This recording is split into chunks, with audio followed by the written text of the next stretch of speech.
Hello everyone, good morning all of you. स्वागत है आप सभी का हमारे YouTube channel zone of life science में। तो अभी आपके RPSC first year biology exam के सिर्फ आपके पास 3 दिन बचे हैं।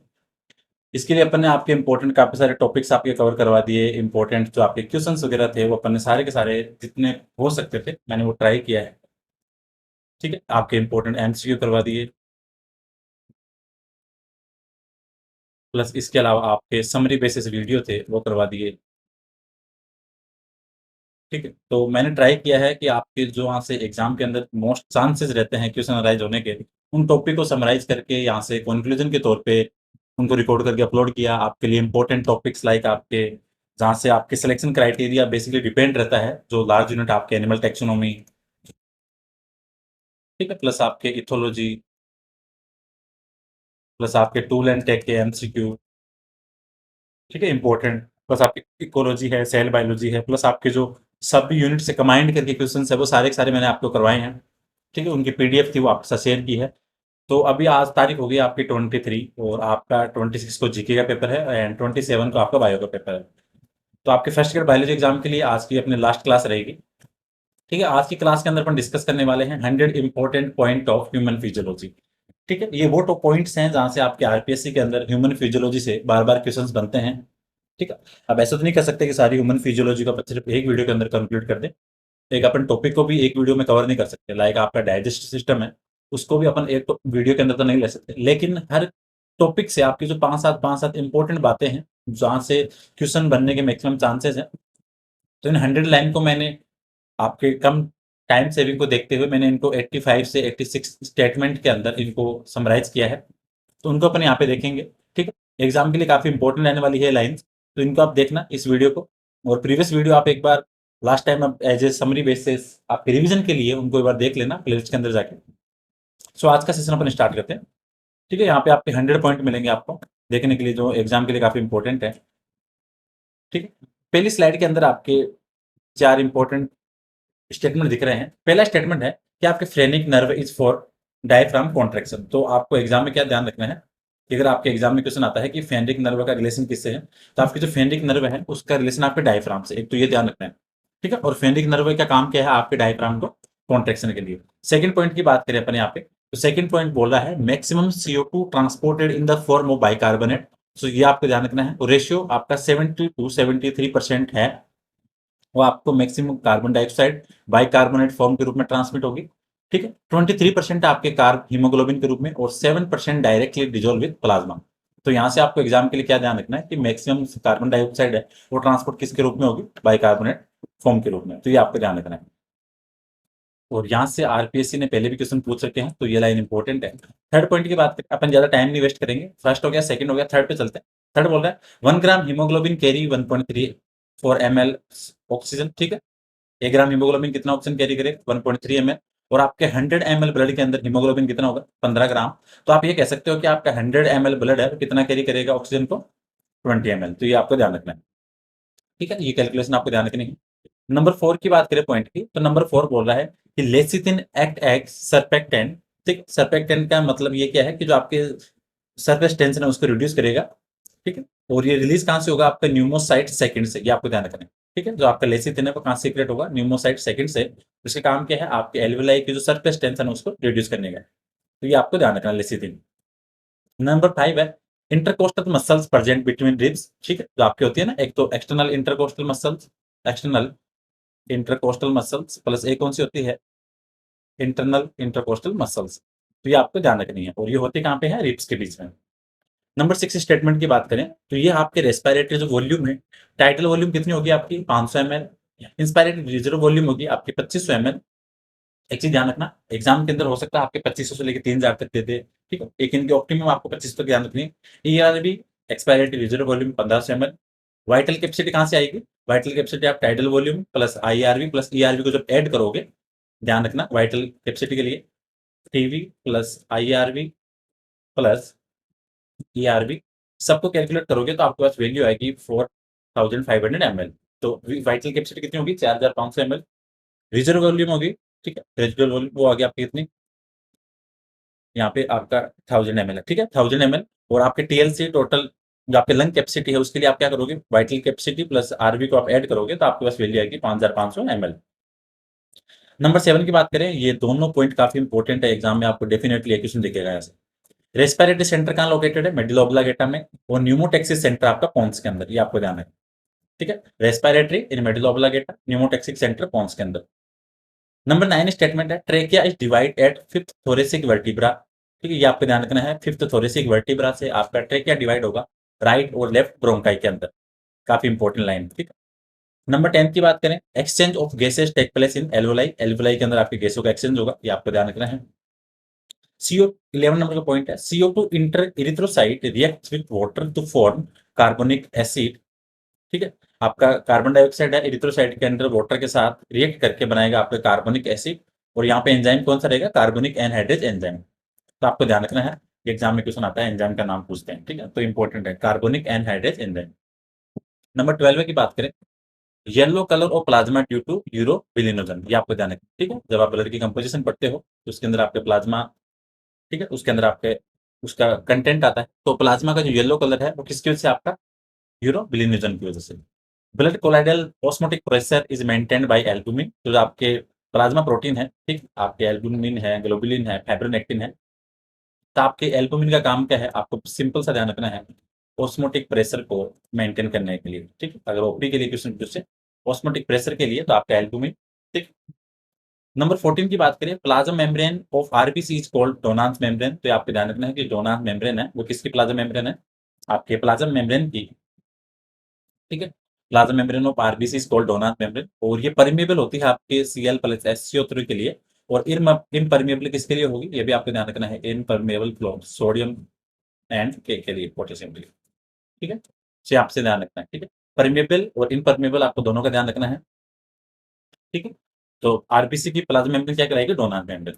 नंबर 15 पे चले, अगर आरबीसी की साइज चेंज हो रही है तो अपन टर्म यूज करेंगे अनिसोसाइटोसिस, ये आपको ध्यान रखना है। और अगर आरबीसी की शेप चेंज हो रही है तो पोइकिलोसाइटोसिस, ये आपको दोनों ध्यान रखना है। अनिसोसाइटोसिस दैट मींस आरबीसी की साइज चेंज हो रही है, और अगर पोइकिलोसाइटोसिस देन आरबीसी की शेप चेंज हो रही है।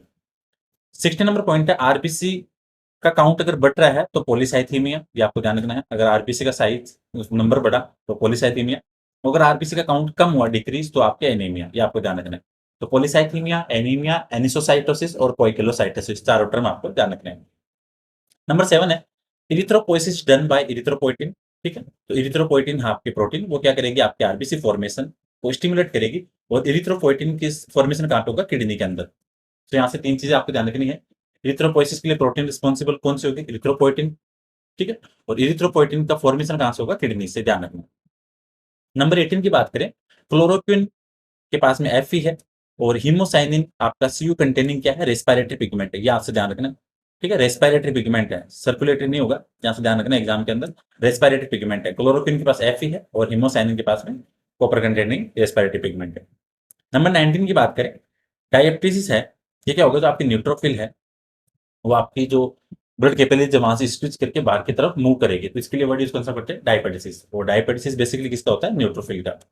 सो 19 की स्टेटमेंट हो गए। 20 की बात करें, basophil is minimum in number.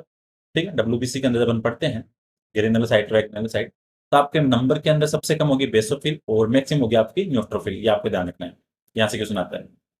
Number 21 है, पुरपुरा डिजीज। जब आपकी थ्रोम्बोसाइट है, प्लेटलेट है, अगर प्लेटलेट का नंबर कम है तो आपकी स्किन के ऊपर रेड स्पॉट, ठीक है, रेसेस होंगे लाल लाल आपकी बॉडी के ऊपर, तो उसको बोलेंगे पुरपुरा डिजीज। तो आपको ध्यान रखना है पुरपुरा डिजीज का रिलेशन किसके साथ में है, प्लेटलेट से नंबर के साथ में, ये आपको ध्यान रखना। 22 की बात करें, Mollusca have open circulatory system except Cephalopoda, ये आपको ध्यान रखना है। मोलस्का के अंदर बेसिकली वैसे ओपन टाइप का है, लेकिन सिपेलोपोडा के पास में आपका क्लोज सर्कुलेटरी सिस्टम है, यहाँ से ये ध्यान है। 23 की बात करें, ट्राइकस्पिड, तो आपके राइट एट्रियम और राइट वेंट्रिकल के बीच का जो वॉल है वो आपका ट्राइकस्पिड, और लेफ्ट एट्रियम और लेफ्ट वेंट्रिकल के बीच की वॉल की बात करें तो वो आपका बाइकस्पिड, इसका दूसरा नाम क्या होता है, माइट्रल वॉल। ठीक है, नंबर 24 की बात करें, थबेसियन वॉल क्या करेगा, guard opening of coronary sinus, तो आपके कोरोनरी साइनस के ऊपर जो ओपनिंग है उस पे आपको कौन सा वॉल मिलेगा, थबेसियन वॉल।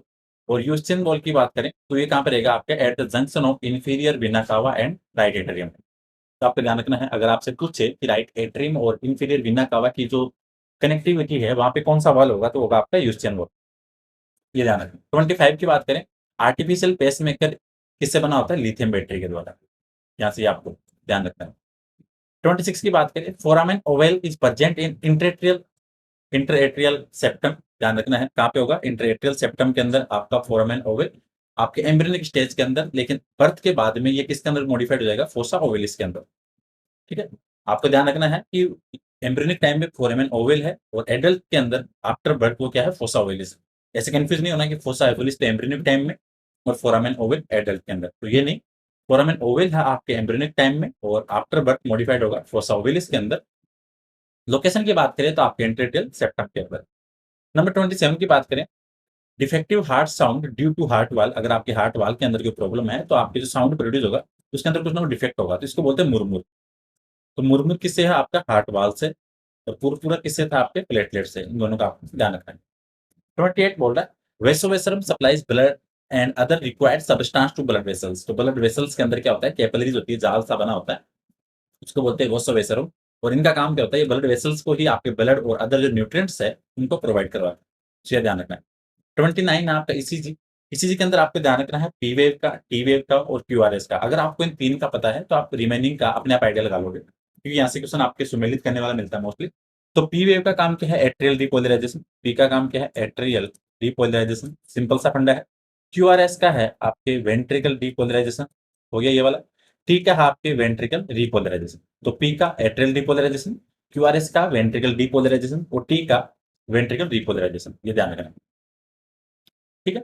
30 है, sodium citrate is used to prevent blood clotting. ठीक है, तो ब्लड क्लॉटिंग के अंदर आपका काम क्या आएगा? Sodium citrate. 31 है, urinary bladder is externally lined by detrusor muscle. ठीक है, एक्सटर्नल से पूछा है, अगर बाहर की तरफ से लाइन है तो डेट्रोसस मसल के द्वारा, और अगर पूछता आपके इंटरनल की अंदर की तरफ से तो आपका आंसर ट्रांजिशनल एपिथेलियम के द्वारा। 31 का आपको ध्यान रखना है। तो अगर डायरेक्ट क्वेश्चन पूछे कि जो आपके डेट्रोसर मसल्स है उसका रिलेशन किससे है? आपका यूरिनरी ब्लैडर से, और आपके एक्सटर्नल लाइंड है डेट्रोस मसल्स के द्वारा। जीएफआर की बात करें, ग्लोमेरुलर फिल्ट्रेशन रेट की, तो अगर पर मिनट पूछे तो आपका 125 ml, और अगर पर डे की पूछे तो आपका 180 लीटर, ये आपको ध्यान रखना है। ठीक है। 33 है, जेजिस से रिलीज रेनिन। ठीक है, जो जस्ट ग्लोमेरुलर सेल है तो आपकी रिलीज करेगी रेनिन, जिसका काम क्या है? जो अगर आपका जीएफआर डाउन होगा तो जीएफआर को राइज करने के लिए आपके जो जेजिस सेल है वो आपके रेनिन को सीक्रेट करेगी। तो आपको ध्यान रखना है जेजिस सेल रिलीज रेनिन।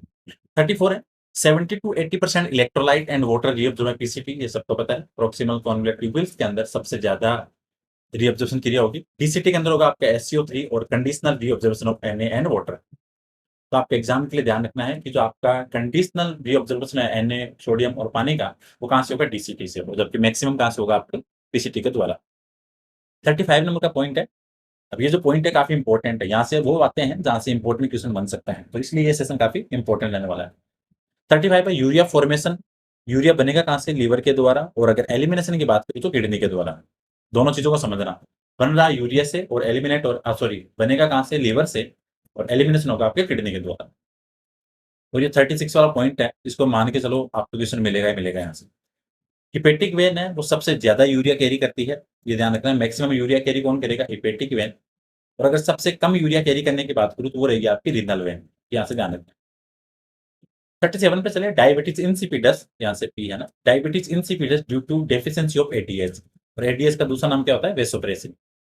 ठीक है, और वेसोप्रेसिन का रिलेशन किससे है? आपके पोस्टीरियर पिट्यूटरी से। और अगर आपके वेसोप्रेसिन का सीक्रेशन कम हो रहा है, देन उस कंडीशन के अंदर आपके वाटर की जो रीअब्जॉर्प्शन की क्रिया है वो कम होगी, तो उस कंडीशन के अंदर आपकी यूरिन के साथ में वाटर का ज्यादा एक्सक्रीशन होगा। पानी आपके यूरिन के साथ में बाहर एक्सक्रीट होगा ज्यादा क्वांटिटी के अंदर एडीएस की वजह से। और अगर एडीएस डेफिशिएंसी है तो वहाँ पे डिजीज कौन सी होगी? आपकी डायबिटीज इंसिपिडस। मेलाइटिस और इंसिपिडस में कंफ्यूज नहीं होना। इंसिपिडस का रिलेशन आपके वेसोप्रेसिन के साथ में। एडीएस का फुल फॉर्म क्या होता है? Anti diuretic hormone. 38 वाली लाइन ध्यान रखना, ग्लाइकोसूरिया और ketonuria are indicator of diabetes mellitus. कहने का मतलब, अगर आपकी यूरिन के अंदर कीटोन बॉडीज हैं, ग्लूकोज है, तो वो आपके इंडिकेटर है किसके? डायबिटीज मेलाइटस के। 39 की बात करें, स्टोन इन यूरोजेनाइटल ट्रैक्ट, कहने का मतलब आपके यूरोजेनाइटल ट्रैक्ट के अंदर कहीं भी अगर आपके स्टोन है तो उसका मेन रीजन क्या हो सकता है? Calcium phosphate plus calcium oxalate. ठीक है, कैल्शियम फॉस्फेट और कैल्शियम ऑक्जेलेट से बनेंगे आपके स्टोन यूरोजेनाइटल ट्रैक्ट के अंदर। और अगर गॉल ब्लैडर स्टोन की बात करूँ तो वो बेसिकली होती है कोलेस्ट्रॉल की वजह से, ये आपको ध्यान रखना इंपॉर्टेंट है, ठीक है। गॉल ब्लैडर की जो स्टोन है वो किसकी वजह से होगी, आपकी कोलेस्ट्रॉल की वजह से। 14 नंबर का है yellow colour of urine due to urochrome, तो आपके यूरोक्रोम पिगमेंट की वजह से आपके यूरिन का कलर है वो क्या रहेगा, येलो रहेगा। 41 है lips are movable due to, ठीक है, ठीक है, यहाँ पे पी नहीं ओ होगा। लिप्स है जो आपके मूवमेंट करते हैं किसके से, ऑर्बिक्युलरिस ओरिस मसल्स के लिए के द्वारा, ठीक। आपके लिप्स का जो मूवमेंट है उसकी रिस्पॉन्सिबल मसल्स कौन सी होगी, ऑर्बिक्युलरिस ओरिस मसल्स। 42 है फोलाइट पेपेली आर वेस्टिजियल ह्यूमन, जो आपके अलग अलग पेपेली पाई जाती है उनके अंदर जो सबसे वेस्टिजियल ह्यूमन के अंदर वो कौन सी है, फोलाइट पेपेली। आपके ह्यूमन बॉडी के अंदर सबसे हार्डेस्ट मटेरियल कौन सा है, एनिमल, ठीक है, 43 है। 44 बोल रहा है enamel is secreted by ameloblast cell, यहां से आपको कंफ्यूज नहीं होना। एनिमल आपका होगा एमिलोब्लास्ट सेल के द्वारा और डेंटाइन होगा आपको ओडोंटोब्लास्ट सेल के द्वारा। ये दोनों लाइनें थोड़ी कंफ्यूज करती हैं लेकिन इंपॉर्टेंट एग्जाम के लिए। 46 की बात करें, ये आपके सलाइवरी ग्लैंड से रिलेटेड है। Stensen duct related to parotid gland, ठीक है, पैरोटिड के साथ में कौन सी डक्ट है, स्टेंसन। सब मैक्सिलरी के साथ में कौन सी है, वॉटन डक्ट। और बार्थोलिन है डक्ट ऑफ ब्रेविनी, वो आपके रिलेटेड किससे, सबलिंगुअल ग्लैंड से। तो जो आपके 3 टाइप के पैरोटिड, सबमैक्सिलरी और सबलिंगुअल, इनके साथ आपको डक्ट का ध्यान रखना है। और अगर ये किसी को पीडीएफ चाहिए हो तो मुझे मैसेज कर देना, जोन ऑफ लाइफ साइंस के ऊपर, या फिर जो कॉन्टेक्ट नंबर है अपना लास्ट टाइम बता दूंगा उनके ऊपर। 47 है सबसे बड़ी सलाइवरी ग्लैंड कौन सी है, पैरोटिड है। 48 है right and left lobe of liver are separated by falciform ligament. आपको ध्यान रखना है कि आपके लीवर का लेफ्ट और राइट लोब है वो आपस में separated from each other by falciform ligament, ये ध्यान रखना। 49 है bile juice is produced by liver, बनेगा कहाँ से, लीवर में, और स्टोर कहाँ रहेगा, गॉल ब्लैडर के अंदर। Bile juice not have any enzyme, ठीक है, ये भी आपको ध्यान रखना है। बाइल जूस के अंदर कोई भी आपका एंजाइम नहीं होता है। 41 की बात करें मैक्सिमम डाइजेशन इन ड्यूडेनम, ठीक, स्मॉल इंटेस्टाइन ड्यूडेनम है सबसे ज्यादा डाइजेशन होगा वहां पे। और अगर एब्जॉर्प्शन की बात करें तो होगा आपके जेजुनम के अंदर, ये भी ध्यान रखना। 51 है lacteals in the jejunum for fat absorption, तो आपके लेक्टियल्स का ध्यान रखना है, इसका बेसिकली काम क्या होता है, फैट एब्जॉर्प्शन का। 52 है यहाँ से अब आपके है एक्सक्रीटरी ऑर्गन्स हैं, प्रोटोजोआ, कोरीफेरा, सिलेंट्रेटा, टिनोफोरा और काइनोडर्मेटा के अंदर आपका एक्सक्रेशन की प्रोसेस है वो किससे होगी, जनरल बॉडी सरफेस से। 53 है प्लेटी एल्मंथीज के अंदर आपके ज्वाला कोशिका फ्लेम सेल पाई जाएगी। एस के एल्मंथीज के अंदर आपके एस सेप है, ठीक है। यहाँ से एक चीज ध्यान रखना, इकाइनोडर्मेटा के अंदर आपकी अमीलोसाइड सेल होगी उनके द्वारा होगा एक्सक्रीशन, वहां पे स्पेसिफिकली कोई एक्सक्रीट सिस्टम वहां पे प्रेजेंट नहीं होगा। एस के एल्मंथीज के अंदर एस सेप होगा रिनेट सेल। एनेलिडा के अंदर नेफ्रिडिया, और ये नेफ्रिडिया होते हैं आपके ओरिजिन में एक्टोडर्मल। 56 है आर्थ्रोपोडा के अंदर ग्रीन ग्लैंड किसके अंदर होगी, प्रोन के अंदर, क्रेब के अंदर। कोक्सल ग्लैंड होगी आपके स्कॉर्पियन के अंदर, बिच्छू में। मेल पिजन टिबिल्स होगी आपके इंसेक्ट में। मोलस्का के अंदर क्या है, आपके मेटानेफ्रिडे मिल जाएंगे आपको, ऑर्गेनोपोजेनस मिल जाएंगे, और आपकी केबर ग्लैंड। केबर ग्लैंड और ऑर्गेनोपोजेनस आपको स्पेसिफिकली ध्यान रखना है। हेमिकोडेटा के अंदर आपके प्रोबोसिस ग्लैंड है, ग्लोमेरुलस। यूरोकोडेटा के अंदर आपके पाइलोरी ग्लैंड है, नेफ्रोसाइट है, सुप्रान्यूरल ग्लैंड है।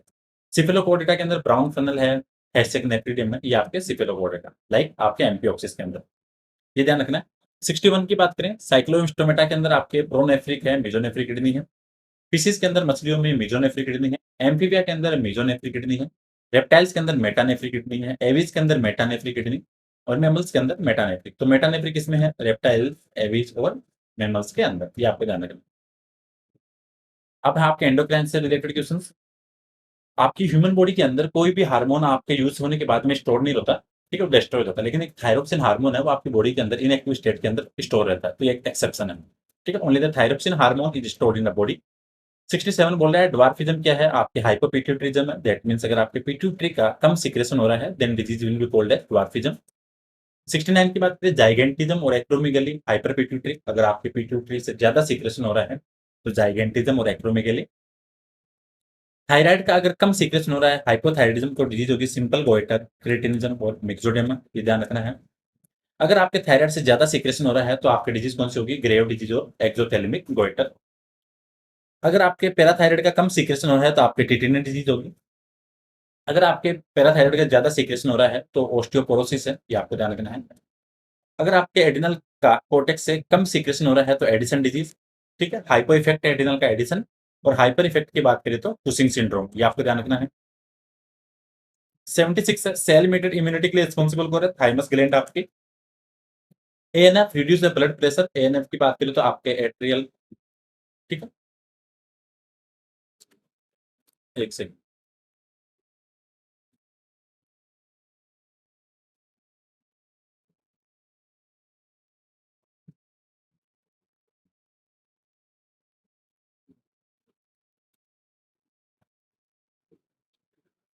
हाँ, 77 पॉइंट कौन सा था? ANF reduce the blood pressure, और अगर एएनएफ की फुल फॉर्म की बात करें यहाँ पे, तो एट्रियल नेट्रियूरेटिक फैक्टर। और ये रिलीज कहाँ से होगा? आपके हार्ट से, ये आपको ध्यान रखना है, फ्रॉम हार्ट। और उसका काम क्या है? आपके ब्लड प्रेशर को रिड्यूस करने का, ये आपको ध्यान रखना है। 78 है, kinins are called first aid hormone, ठीक है? फर्स्ट एड हार्मोन कौन सा? काइनेसिन। कोर्टिसोल को क्या बोलते हैं? लाइफ सेविंग हार्मोन बोलते हैं। और कोर्टिसोल को आपको इम्यूनोसप्रेसिव ध्यान रखना है, ऑर्गन ट्रांसप्लांटेशन में काम आता है, ठीक है? और एक चीज ध्यान रखना, अगर साल्ट रिटेनिंग हार्मोन पूछे आपसे, सॉल्ट रिटेनिंग हार्मोन, तो रहेगा आपका कौन सा? एल्डोस्टेरोन, ठीक है? कोर्टिसोल लाइफ सेविंग हार्मोन हो गया, और अगर साल्ट रिटेनिंग हार्मोन की बात करें तो वो आपका एल्डोस्टेरोन, ये आपको ध्यान रखना है। 80 नंबर है, corpuscles of Hassall's found in thymus gland. अगर पूछे कि आपके जो कॉर्पल्स ऑफ हेजल्स हैं लोकेटेड कहाँ पे होंगे? आपके थाइमस ग्लैंड पे। 81 स्टेटमेंट है, ऑर्बिटल वाइटी जो आपके ब्रांच ट्री स्ट्रक्चर होती है वो कहाँ मिलेगी आपको? हैंड ब्रेन के अंदर। लॉन्गेस्ट क्रेनियल नर्व की बात करें तो वेगस। लार्जेस्ट क्रेनियल नर्व की बात करें तो ट्राइजेमिनल। स्मॉलेस्ट क्रेनियल नर्व की बात करें तो आपके एब्डोसेंस। और अगर डीपोलराइजेशन होगा तो वहाँ पे आपको ध्यान रखना है, आपके आयन चैनल्स का आपको स्पेसिफिकली ध्यान रखना है, ठीक है? तो डीपोलराइजेशन के अंदर क्या होगा? आपके सोडियम का इन्फ्लक्स होगा, और रिपोलराइजेशन के अंदर आपके पोटेशियम इन्फ्लक्स होगा। तो ये थे आज के इंपॉर्टेंट कुछ लाइन्स आपके एग्जाम के लिए, ठीक। अभी तक जितने वीडियो सेशन हुए हैं वहां से अपन ने ट्राई किया है आपके इंपॉर्टेंट थ्योरी सेशन को कंडक्ट करने की, प्लस आपके एमसीक्यू सेशन, प्लस आपके पीवाईक्यू सेशन, ठीक है? फर्स्ट ग्रेड एग्जाम के लिए आज आपकी लास्ट क्लास थी। अगर इसके बाद में, अगर अब तो आपके पास वैसे भी 2 दिन का टाइम बचा है, 26 को आपका जीके का पेपर है। फिर भी कुछ डाउट हो, कुछ सजेशन हो, कुछ आपको सजेशन हो कि सर इस पे वीडियो बनाना हो, तो अगर उसको अपलोड कर देंगे, तो मेरे कॉन्टैक्ट नंबर है 8386012535, ठीक है? बाकी अगर नेक्स्ट क्लास होगी तो आपको इन्फॉर्म करेंगे। बाकी all the best for your exam, give your best without any tension depression, ठीक है? जो भी आपकी कंडीशन हो उसके अकॉर्डिंग आप एग्जाम दो आराम से, बिना कोई ओवर थिंकिंग के। जो आपका कंटेंट है, जो आपने पढ़ा है, बस इस पर ट्रस्ट रखना। लास्ट टाइम के अंदर थोड़ा-सा आपके कन्फ्यूजन होगा कि मुझे कुछ याद नहीं आ रहा है, ये सब हो रहा है, वो सब हो रहा है, ठीक है? लेकिन जो एग्ज़ाम की तैयारी करते हैं, उन सबके साथ ये होता है। तो आपको थोड़ा यहाँ से कॉन्फिडेंट रहना है, यहाँ पे बिल्कुल नहीं घबराना है आपको, ठीक है? अच्छे से एग्ज़ाम देना, बाकी 27 को अपन डिस्कस करेंगे पेपर को, कि क्या-क्या चीज़ें अपन अपनी तरफ से सोल्व कर सकते हैं, ठीक है? बाकी होपफुली आपका एग्ज़ाम अच्छा ही होगा। सो ऑल द बेस्ट, मिलेंगे नेक्स्ट सेशन के अंदर।